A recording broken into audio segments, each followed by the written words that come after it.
They talked over me like I didn't exist. I sat there, hands folded on the conference table, my neutral gray shirt blending into the background just like I did every day, and I didn't say a word. Not because I had nothing to contribute, but because I learned years ago that sometimes the most powerful thing you can do is wait. Wait for the right moment. Wait for them to finish. Wait until one sentence is all you need. They had no idea what I was holding back. They had no idea that silence wasn't weakness, it was strategy. The meeting had started at 10. By 10:15, I'd already been interrupted 3 times. The first time, I'd been mid-sentence explaining a concern about the project's timeline when our department had cut me off to make a joke. Everyone laughed, I smiled politely, and stopped talking. The second time, I tried to bring up a budget issue, and one of the senior managers raised his hand like a traffic cop and said, "Let's table that for now." We never came back to it. The third time, I didn't even get 3 words out before someone else started talking like I hadn't spoken at all. So I stopped trying. I leaned back in my chair, kept my expression neutral, and just watched. I'd been in this company for 12 years. I knew how these meetings went. The conference room was glass-walled, overlooking the city skyline. Modern, professional, cold. There were 9 people around the table, and I was the only one who wasn't talking. The project manager was presenting slides, throwing around buzzwords like synergy and optimization that meant nothing but sounded impressive. The senior VP nodded along, pretending to understand. The marketing director interjected every few minutes with ideas that contradicted what she'd said the week before, and everyone just kept talking, over each other, over me, like the meeting was a competition to see who could be loudest. I sat there, my short, dark brown hair showing just a hint of gray at the temples, a reminder that I'd been doing this long enough to know better than to fight for airtime I'd never get. Someone asked a question about client feedback. The project manager gave an answer that was completely wrong. I knew because I'd been in the client meeting 2 days ago. I'd taken the notes. I'd heard exactly what the client said. But I didn't correct him.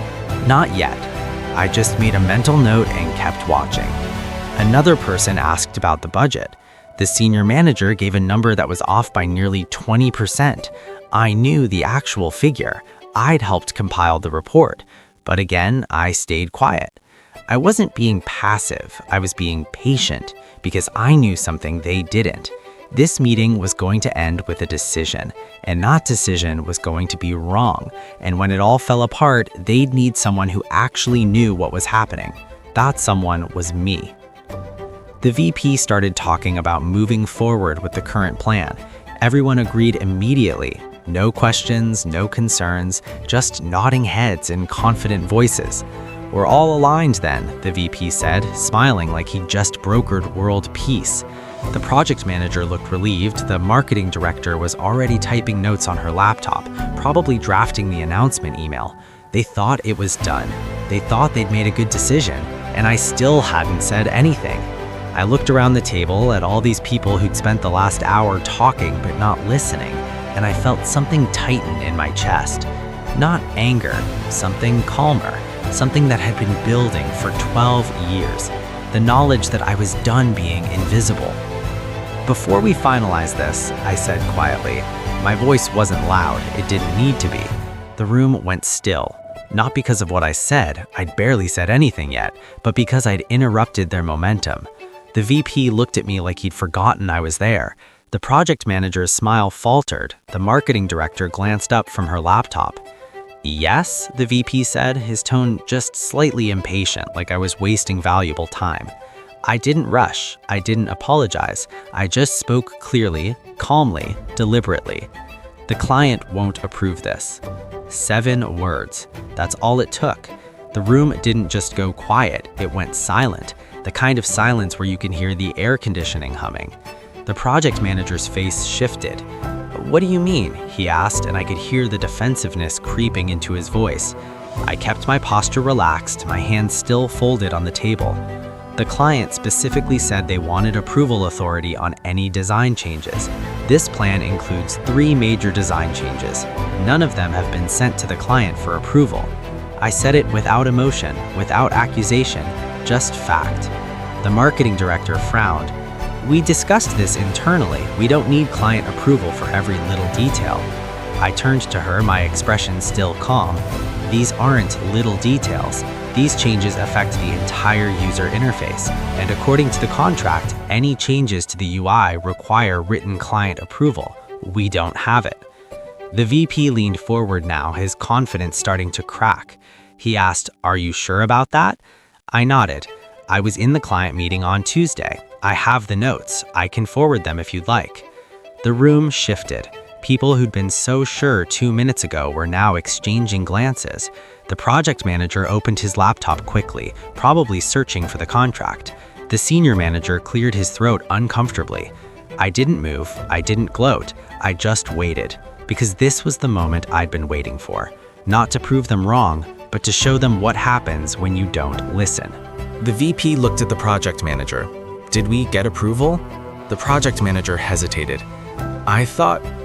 We discussed it in the last meeting, and I assumed. The VP cut him off. Did we or didn't we?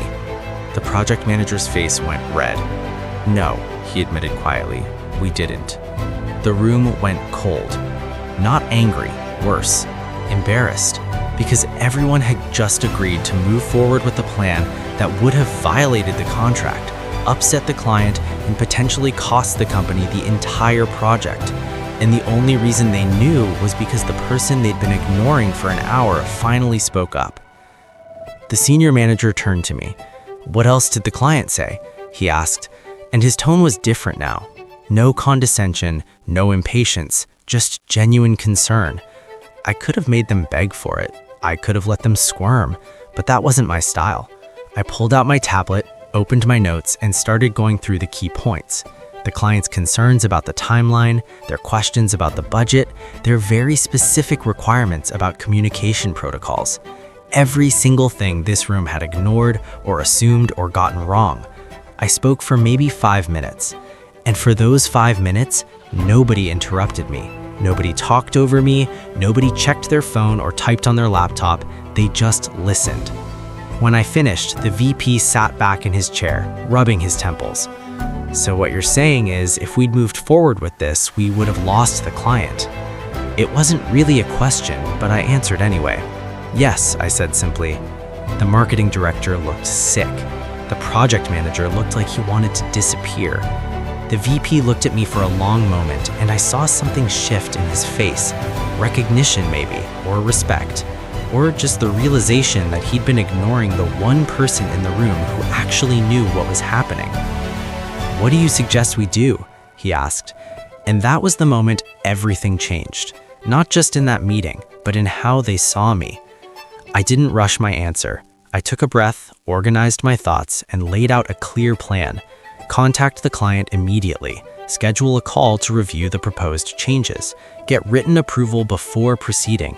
Adjust the timeline to account for the additional review period, and, most importantly, establish a proper communication protocol so this never happened again. I spoke calmly, methodically, like I'd been thinking about this for days, because I had been. I'd seen this coming from a mile away. The VP nodded slowly. "That sounds right. Can you take the lead on this?" I paused, not because I didn't want to, but because I wanted them to hear what they'd just asked. The person they'd been talking over all morning was now being asked to fix their mistake. "Yes," I said, "I can do that." The VP looked relieved. "Good, keep me updated." The meeting ended shortly after that. No one made jokes, no one rushed out. They gathered their things slowly, quietly, and more than one person avoided eye contact with me. Not out of anger, out of shame. As people filed out, the senior manager stopped by my chair. "I'm sorry we didn't listen earlier," he said quietly. I looked up at him. He seemed genuine.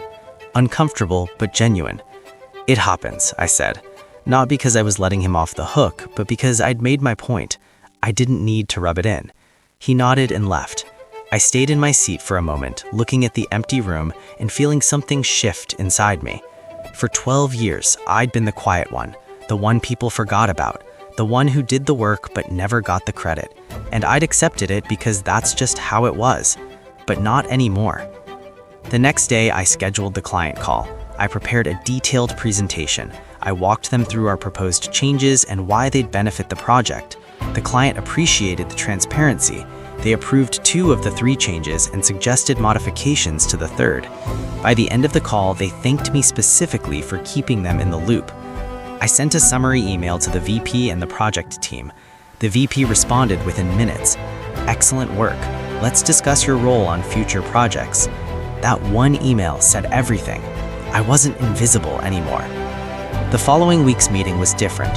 I walked in, took my usual seat, and waited for the meeting to start.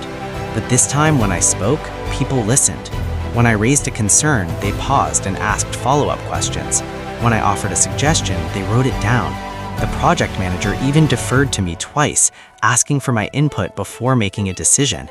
It wasn't dramatic. There was no announcement, no apology, just a quiet shift in how they treated me. And I realized something important. Respect isn't something you demand. It's something you earn by being undeniable. I didn't become loud. I didn't become aggressive. I stayed exactly who I'd always been, calm, observant, controlled.